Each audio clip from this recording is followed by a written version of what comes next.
How you doing there? Welcome back to Babble on Talmud. Today we're starting Daf Nun Gimel, Daf 53 of Masechta Menachos. Friends, Daf Nun Gimel, we begin the fifth parak of Masechta Menachos, the parak of Kol HaMenachos Ba'is Matzah. I imagine that we're going to be talking about Menachos, which is fun. We had like a little bit of a break from like actual nitty gritty of like kometzes and flour and oil and all those processes. So I think maybe we're going to start. We haven't like really like delved into like the machvas and the marcheshes. Like we still need to learn about that stuff. So I don't know exactly when we're going to start learning about that, but maybe now. Anyways, today we learn about the requirement for menachos to be matzah. That when we talk about baking menachos and even like bread, like korban toda, for example, has all sorts of breads. We're mostly talking about matzahs, with two exceptions being the shtei alechem and one of the types of breads for the korban toda. Otherwise, everything is matzah. We're going to learn about that requirement, and then we actually get to a nice, healthy dose of Agadata in today's daf.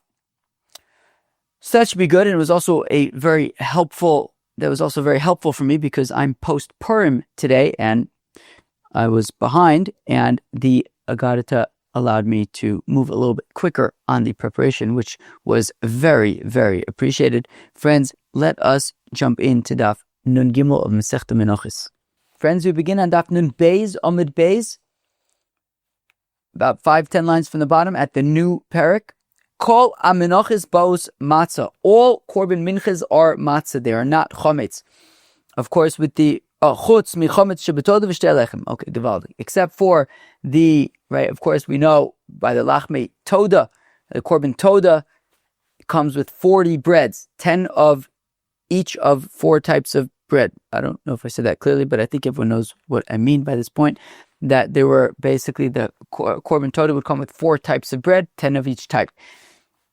One of those types was chametz. The other 3 were matzah. The shtei alechem that is offered on Shavuos that we talked all about last parak. Remember the shtei alechem and the kivsei atzeres? So the shtei alechem are chametz as well. So those are the exceptions. The shtei alechem and one of the types of lachmei toda. Otherwise everything in the Beis Hamikdash is pesidic, is chametz free. Oh, Givaldik. They Shloshim Yom Kodem L'Chag.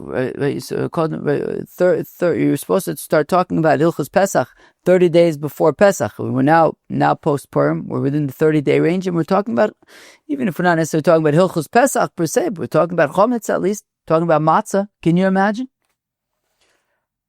Taka, where do we talk about? Anyways, let's go weiter.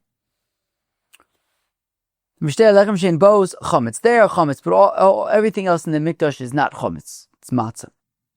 Rebbeir Omer haseor bode loyen mitochan umechamtzen. Okay, so here's an interesting machlokes between Reb Meir and Reb Yehuda in terms of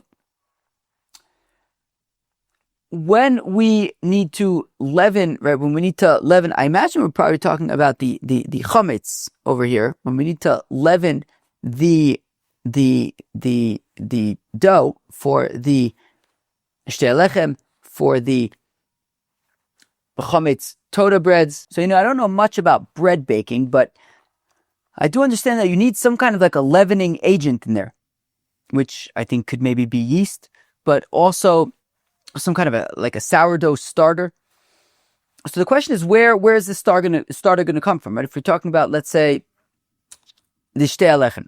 And it's just, the shtei alechem is 2 isarons. I think it's 2 isarons per bread, if I'm not mistaken. So you have, right, the shtei alechem needs to be 2 isarons. So the thing is, where's the sourdough starter coming from? Are you taking like 2 isarons of flour and then you're adding sourdough starter to that? Can you do that? Can you add sourdough starter to the isarons? So Reb Meir says, no, you can't. Reb Meir says that what you do is, you take 2 isarons, and then you'll take some of the flour and you'll add some water, you'll kind of knead it together, you'll kind of somehow create a starter from the flour itself that was separated for the shtei alechem or by the lach mitoda, the ones that are chametz. So you'll measure the amount of flour that you need for that dough, and you'll use that flour to make a starter and to leaven the bread. Now, the thing is, I mean, it's going to be a little bit tough, right? I mean, people with like sour. Do we have any bakers here at Babble Talmud? Anybody can inform us more about sourdough and things like that? But sourdough, I believe, is a thing that people really take very seriously. You don't just make it in an afternoon. You hold out, right? You don't want to lose it because I think it takes a long time to develop. So obviously, menachos, once it's in the klisharis, it's going to be possibilina by the next day. So it's going to be a very, very fast kind of starter, not your ideal kind of a starter. So it says Reb Meir Omer hasaor bode loen mitochen umchansen. So you have to create some kind of a leavening agent, some kind of a starter from the flour itself, a very expedited starter, but that's what you do according to Reb Meir. You have to make it from the flour itself. Whereas Reb Yehuda Omer, Afu eina min hamuvcher, Reb Yehuda says that is less than ideal because you're not going to really have a great starter that way in such a brief amount of time. Elo maybe es asor v'nosno l'soch amida umemali es amida. So Reb Yehuda instead suggests that what you do is, so let's say we need 2 isarons. So you'll take one isaron measure, like an isaron measuring cup, and you'll actually put some sourdough starter in the measuring cup, and then you'll fill up the rest of the measuring cup with flour, and that'll be, that'll be considered 1 isaron's worth. That you put some starter in there, and then you fill out the rest of the starter. So you don't have it's not like you have 2 isarons and then you're, by the shtei alechem, and then you're adding starter afterwards. No, you put some starter into the isaron measuring cup itself, and then you kind of fill out the measuring cup with flour, and you have proper starter. So maybe as sor v'noslo l'soch amido memali es amido. Amelo, Reb Meir responds to Reb Yehuda, ap I isa chasera o yisera. Reb Meir says that the thing with that is that depending on the starter, sometimes the starter could be more dense, sometimes it could be looser, i.e., sometimes it'll take up less of the less volume in the measuring cup, sometimes it'll take up more volume in the measuring cup, and it's never going to be consistently a proper amount of flour. And therefore, Reb Meir says rather that you're going to use the flour itself in order to make a leavening agent, in order to leaven the bread for the chametz breads. Fragde Gemara, but mine Reb Preda, Reb Preda asks, Reb Ami minayin l'chol menachos shein bos matzah. I don't know that all minchas are matzahs, of course, other than the shtei alechem and the chametz shabatoda. Minalan. So Reb Ami says, what do you mean minalan? Dichsivba, ksivba, whatever, right? There are certain menachos where it says matzah. I'll give you some examples. V'chisakrav korban mincha maifes soner, soles chalos matzos belulos b'shemen, or kike matzos mishchuchim b'shemen. So by the minchas maifes soner, those are chalos, right, there's 2 types of maifes soners, chalos and rikikin, both of them say matzah. Additionally, v'mincha ala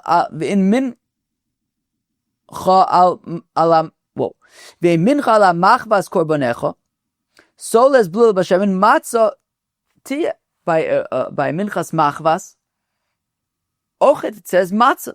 So kilu poshit, the Gemara says, look, dichsivba ksivba. Well, how do we know that? Right, that menachos are matzahs? Well, whichever menachos, for example, the ma'ifesoner, the minchas machvas, where it explicitly says that they have to be matzah. So there you have it; they have to be matzah.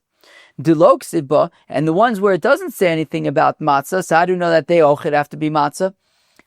Ksiba zos Torahs amincha hakrivosa b'nei aharon l'fnei Hashem el pnei hamizbeach v'anuseres b'menu yochlu aharon uvanov matzis teyochlu. So that's kind of the catch-all. So for any menachos where it doesn't explicitly say matzis, well, we have that other pasuk from the 6th chapter of the book of Leviticus, where it says, Zos Torahs HaMincha, these are the Menachos, etc., and it says, Matzahs Te'achol, that they have to be matzahs. So essentially, all Menachos have to be, at the end of the day, matzahs. Mamish Gewalt. I'm going to have a stick of water and we'll go weiter.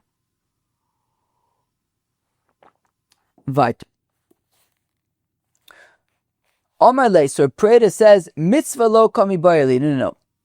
I agree that Menachos should be matzahs, and we see that in these psukim. Some of them say that they should be matzahs. If not, we can rely upon the other pasuk where it says generally by Menachos they should be matzahs. How do I know that they need to be matzahs?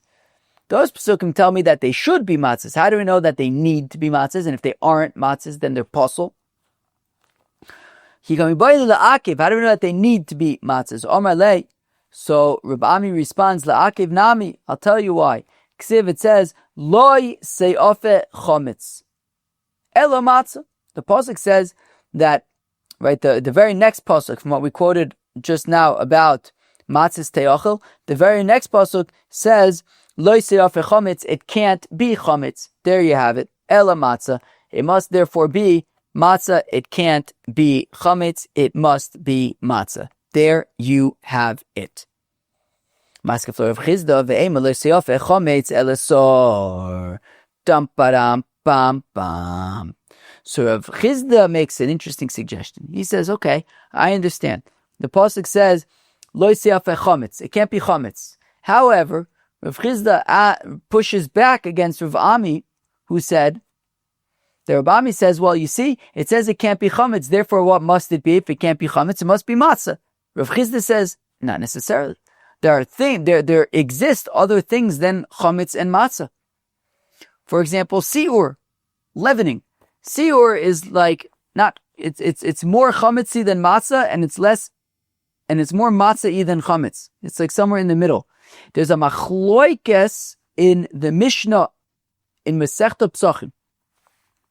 There's a machloikes in the Mishnah Masechta Psachim between Reb Meir and Reb Yehuda. I'm telling you this because the Gemara is about to discuss this. Reb Yehuda in the Mishnah in Masechta Psachim says that what is considered siur, you see, on Pesach, for chometz, of course, you chayiv kares. If you eat chometz on Pesach, you chayiv kares. But for siur, for leavening, that isn't quite chometz, so you're potter. You're not going to be chayiv kares for that. Though, you're not going to be chayiv kares for that. Now, how do we identify something that's in this siur state? That's kind of more chametz than matzah, but more chametz than matzah and more matzah than chametz, kind of right in the middle. So Reb Yehuda says, here's how you could tell. If you see some kind of a dough, and it says there, kikarne chagovim, like, I guess, the antennae of a grasshopper. Very thin cracks in the dough. Right? So the dough is developing very thin cracks. Not like big cracks, but thin cracks. Then it means it's at the se'or stage. Until that point, if there are no cracks at all, says Rabbi Yehuda, it's still matzah. It's not se'or. Reb Meir disagrees, and he says no. If there are any cracks, it's already chametz. Too late. It's already chametz. So what's se'or according to Reb Meir? When the dough starts looking pale. When the dough starts looking pale, then that's se'or. But once it already starts developing cracks, that's already chametz. Now, so Rav Chizda wanted to suggest, so you see, we see that there's this middle ground of se'or. It's not quite chametz, it's not quite matzah. Maybe what the Torah is saying, lo se'ofe chametz, that the menachos can't be chametz, but they can be se'or. Maybe they can be se'or, they don't have to be matzah per se. So se'or demand, but one second, as we just discussed, there's a machlokes between Reb Meir and Reb Yehuda about how to define se'or. So what would be the se'or that maybe the mincha can be? Either Reb Meir, if it's the se'or definition of Reb Meir, which is that, right, Reb Meir says if it has any cracks at all, it's chametz. So he says what's se'or? When the dough gets pale. Li Reb Yehuda. Now according to Reb Yehuda, however, that would be poshet matzah. right? Because Rabbi Yehuda says that cracks are seor. Up until then, it's matzah. So you would say matzah ma'alyi. That would be matzah. Of course, so then that's just pashit matzah. That Reb Meir's definition of seor, according to Rabbi Yehuda, is simply matzah. It's not chametz. It's not chametz. It's matzah. It's not seor. It's matzah. Either Rabbi Yehuda, if we're talking about Rabbi Yehuda's definition of seor, which is the cracks in the right when it starts developing thin cracks, the Reb Meir chametz malyu. Reb Meir would say that's pashit chametz. That is pashit chametz. So therefore, also not seor. Either Reb Meir or the Reb Meir. Now, according to Reb Meir's definition, which is the pale, that it's a kind of pale, the bread looks kind of pale. So, according to Reb Meir, that is seor. Now, Reb Meir says, though, in Psachim, that you would be chayiv makis for eating that. Which means, midilaki alei, from the fact that you're chayiv makis, chametz to it must mean that it's chametz, which is why you're going to be chayiv makis for it. So, okay, if it's chametz, then it's not actually seor. I guess you wouldn't be chayiv kares for it, but from the fact that you're chayiv makis, it would mean that it would be chametz. El Rabbi Yehuda. Okay, fine. So Rabbi Yehuda's definition, which is once it starts developing cracks, according to Rabbi Yehuda, Rabbi Yehuda would say that according to his definition, this bread that has developed these very thin cracks in it would be considered seor, and you would not be chayiv kares for eating it on Pesach, nor would you even be chayiv makis either.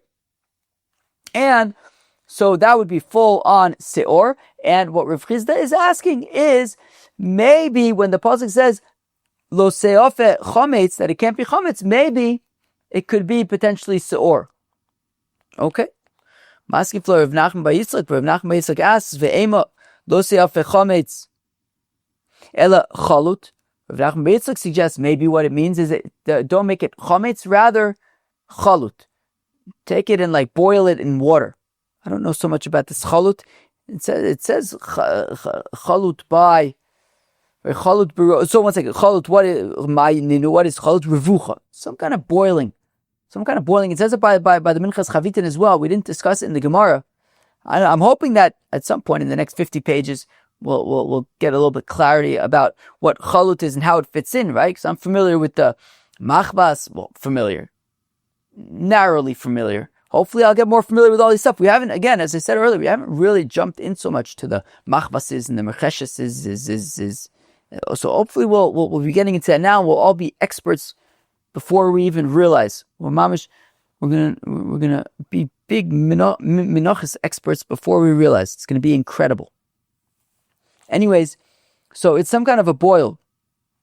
So either ikar revucha ksiv ba revucha ve'adelo ksiv ba revucha. The thing is, you could change around the text a little bit to make it easier to understand, but basically, the ones where it needs to be boiled, it'll tell you. So, for example, by the Minchas Chavitin, it says it. Do we have a pasuk here about the Minchas Chavitin? Let's see. No, I don't see a pasuk here about the Minchas Chavitin. We probably have, let's see, about Kohen Mashiach, okay. Zeh korban aron uvan avasher yakriu l'Hashem b'yom Mashiach also. Asir so'eva solos mincha tamid. Okay. Yeah, come on. Come on. Zeh korban aron. Yeah, that was that one, right? Where's the pasos osa pitim? It's in that one. It's in the pasos osa pitim. There it is. Amachbas b'Hashem ta'aseh murbe ta'aseh murbeches tiviena tufine minchas pitim. Right. So that is the chaluta. That is the revucha. So it says it. So if you need to boil it, it'll tell you to boil it. But otherwise, if you don't need to boil it, then it won't say it. Okay. But maybe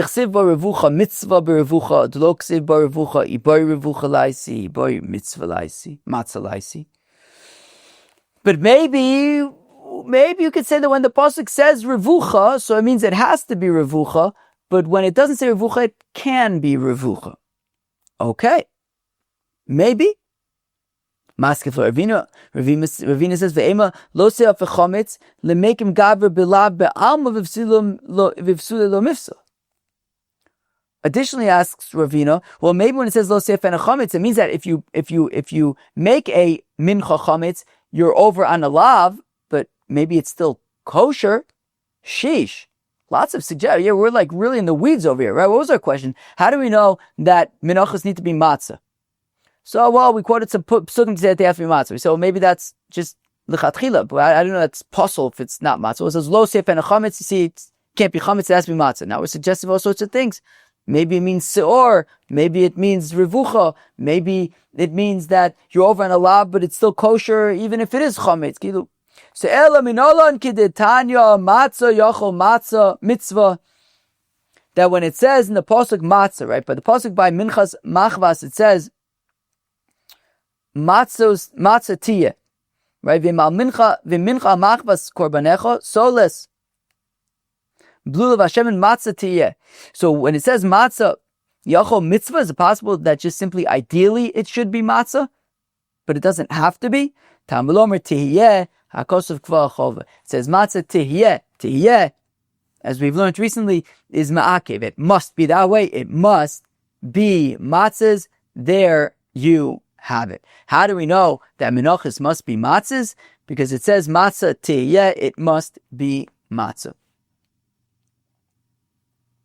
Ba'amine Reb Preda asks, Reb Ami minayin l'chol menachos sheniloshes b'poshin.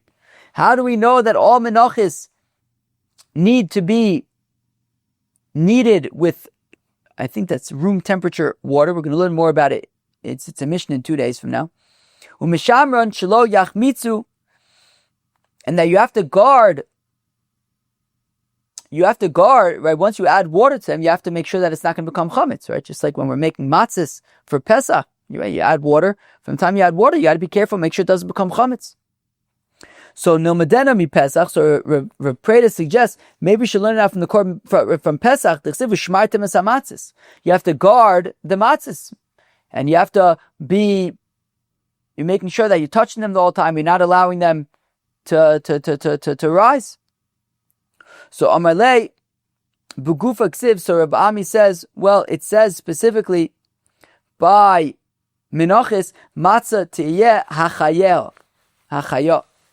That it says matzah tiyeh, and tiyeh is like hachayah. That, keep it alive, keep it moving, keep playing with it and messing with it to prevent it from rising. Afikte le'akev, but I thought we learned from matzah tiyeh to say that it must be matzahs, right? That it's ma'akev. Now we're learning out hachayah.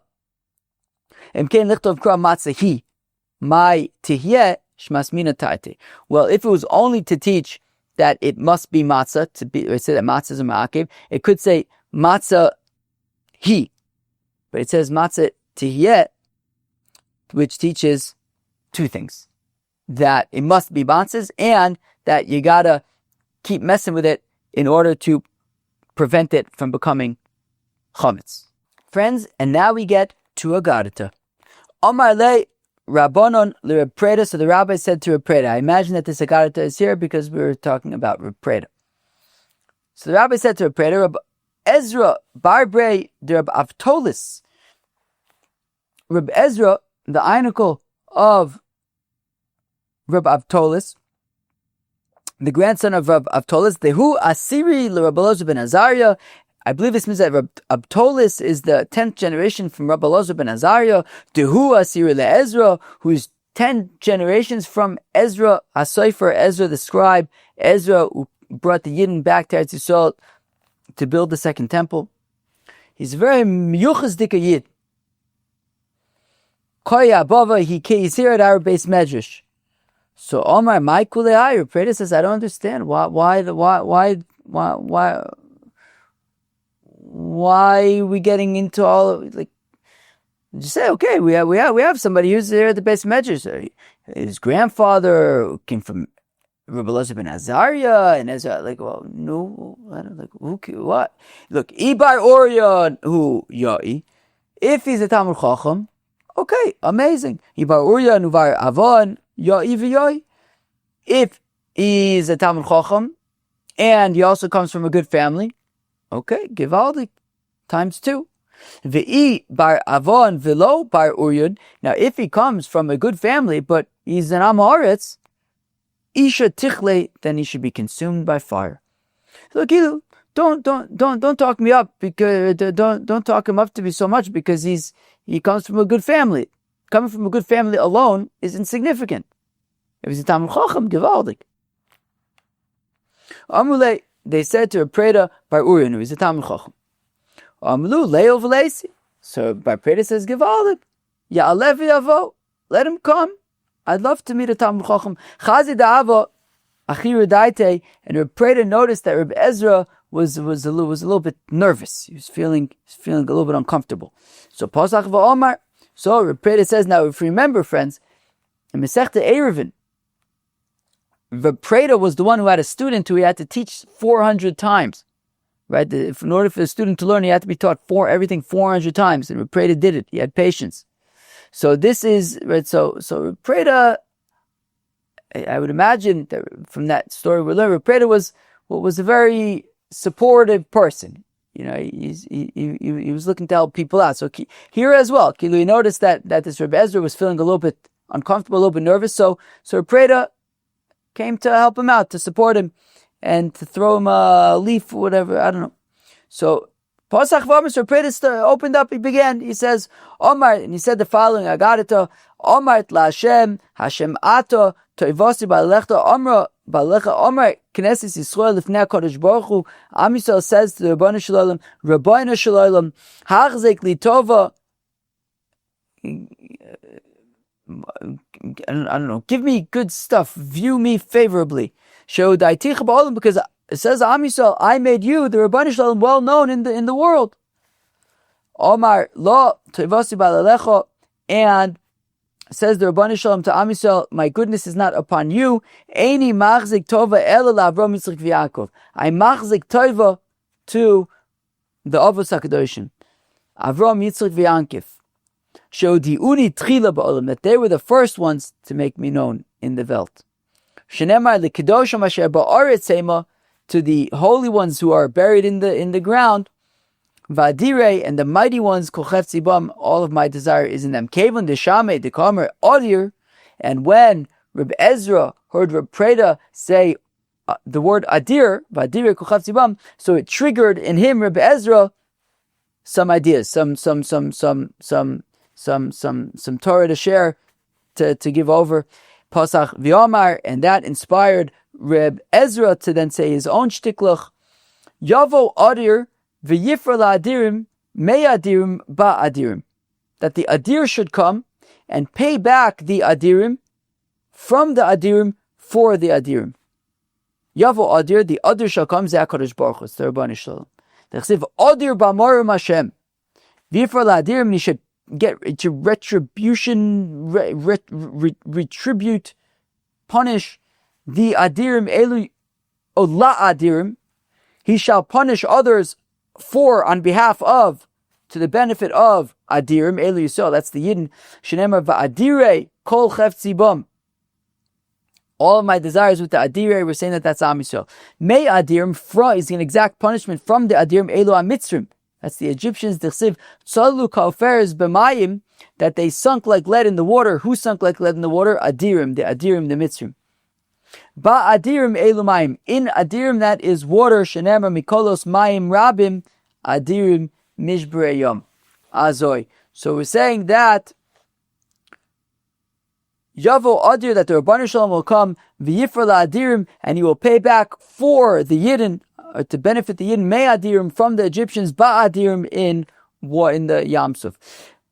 Weiter. Yava Yedid, Ben Yedid, V'yivna Yedid, Li Yedid, B'chalkol Sheh Yedid, V'yiskap Bo Yedidin. Azoy. So Yava Yedid, Zeh Shloima Melech. The Yedid is Shloima Melech. Tichsiv, it says by Shloima that his name was Yedidya. Vayishlach biyad nosen anovi vayikra shmo Yedidya b'avur Hashem. So Yedidya, so it's a reference to Shloima Melech.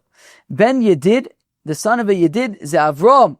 Tichsiv mali didi bevesi. What is my Yedid? We're going to learn all about that in a few minutes. Doing in my house. So reference to Avram Avinu. V'yivna Yedid.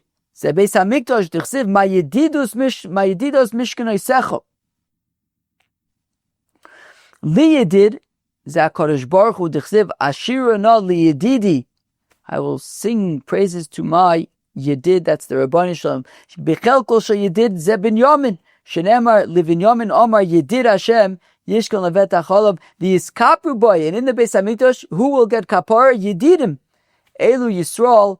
Dichshiv Nasati as Yedidois Nafshi. I placed the beloved of my soul B'kaf Aveh to their enemies. So to understand that limud, to go back to the beginning, Yavo Yedid, the Rabbani Shalom, Shlomo Melech will come, Ben Yedid, who's the son of, ultimately, the Einikel of Avraham Avinu, V'yivna Yedid, and will bring the Beis HaMikdash, Li Yedid, for, I believe that was a reference to, the for Li Yedid, for the Rabbani Shalom, B'chel Kol Yedid, in the portion of Binyamin, V'yiskaper Yedidim, in the Yidden, will get kapara darin in the Beis HaMikdash. Yavo Tov, the Kabel Tov, Mitov, Latovim.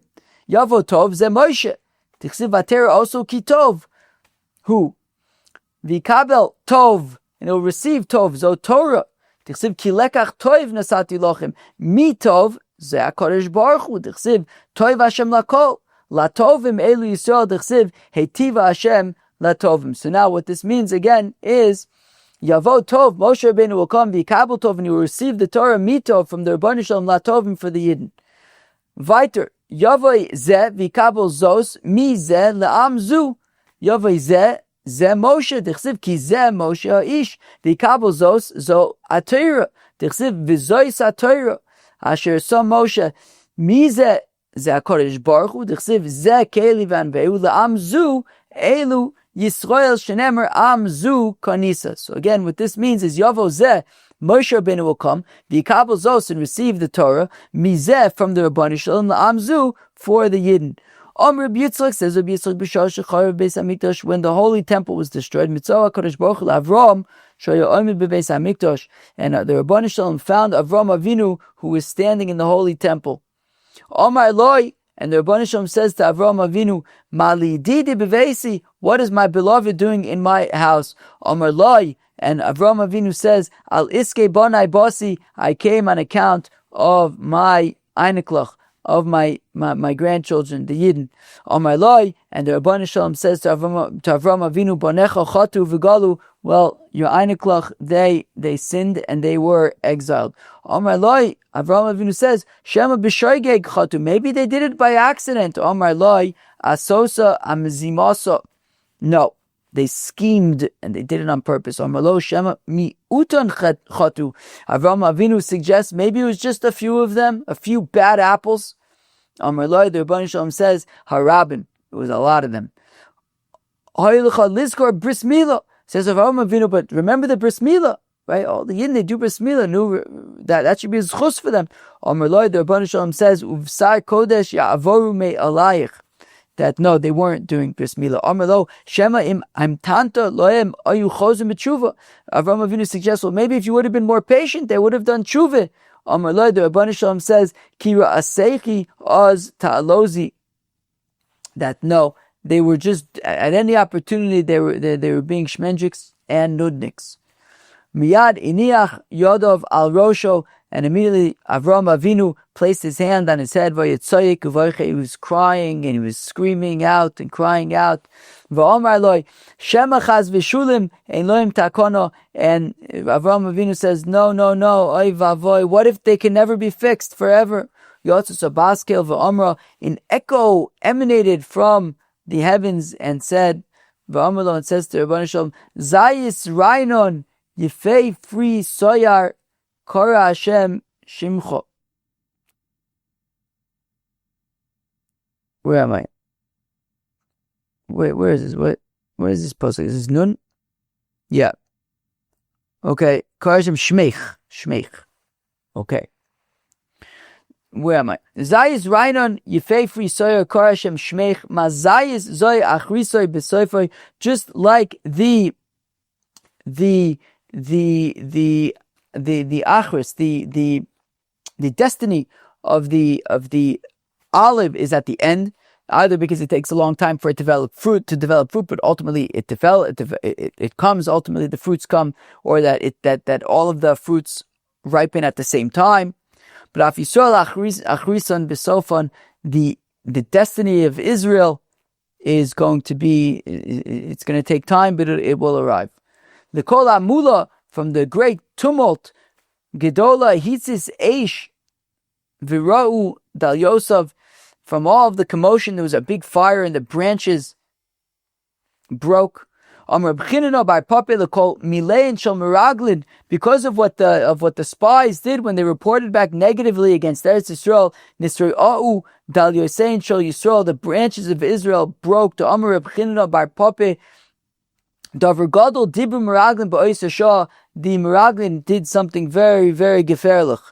Ki Chaza Kumi Menu, they said that in Eretz Yisrael, the people, inhabitants of Eretz Yisrael, are stronger mimenu, not from us. Atikre mimenu ele mimenu, rather from they said that the inhabitants of Eretz Yisrael are stronger even than the Rabbanah Shalom. Kabiyachol shafilu balabayis and yacholotzi kelab misham, that even the Rabbanah Shalom won't be able to protect us and save us in Eretz Yisrael. Ma'askif lo Reb Chia bar Reb Chinna hayla kol amula gidola. The kol mila mibaya lay. But this definition of Chinna bar Papa is not kol hamula of the tumult, rather kol hamila of the words that they said. So it should say from their words, not hamula. It should say hamila. Ella Omar lo HaKadosh Baruch Hu LaAvram. Rather, the Rabbanah Shalom says to Avram Avinu, kol chashamaiti v'chamalti alem. Hamula like chemla. That I heard your voice and I had compassion upon the Yidden. Ani amarti, I said, Yishtaibdu ba'arba malchias kol achas v'achas kashir arba malchias. I thought, right, I had so by the bris ben abesarim, it says that the Yidden are going to be slaves for 400 years, and it says v'games agoy asher yavodu dan anochi or something. And Rashi there says that it includes 4 different malchios, four different exiles. So it says the Rebbeinu Shalom, I thought that I was thinking that each of the exiles would be for a full, I think the point is for a full 400 years, like a full dose of each of the exiles.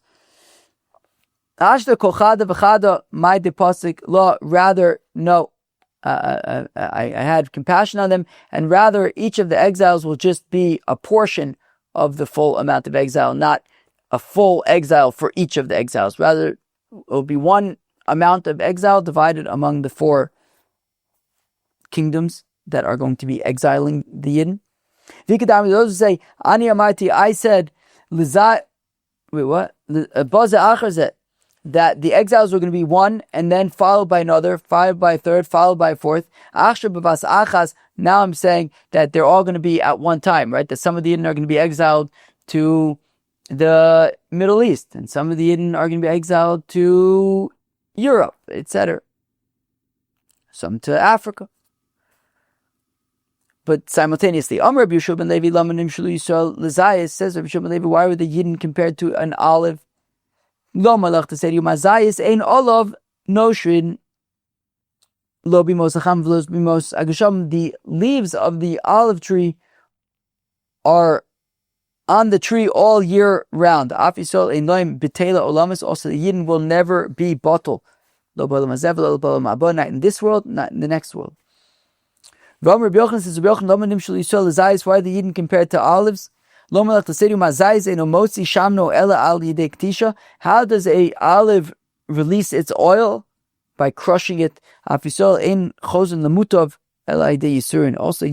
they don't learn except with afflictions and with Yidden, and with Yisurin and tribulations. That is how the Yidden do Shuvah. Just like an olive needs to be crushed, the Yidden need to have a little bit of Yisurin in order to do Shuvah. Friends, that was Daf Nun Gimel of Masechta Menachos. We began the 5th parak of Masechta Menachos, and we learned about the requirement for Menachos to be Matzah. And we also learned about the requirement that when water is added to the flour, you got to be very careful to guard it to make sure it doesn't become chametz. And then we learned about all sorts of agadatas, interesting agadatas from Reb Preda and Reb Ezra, who came from this illustrious family, about Am Yisrael and other interesting things. Friends, that was Daf Nun Gimel of Masechta Menachos. Hope you enjoyed. Have a great day. Cheers.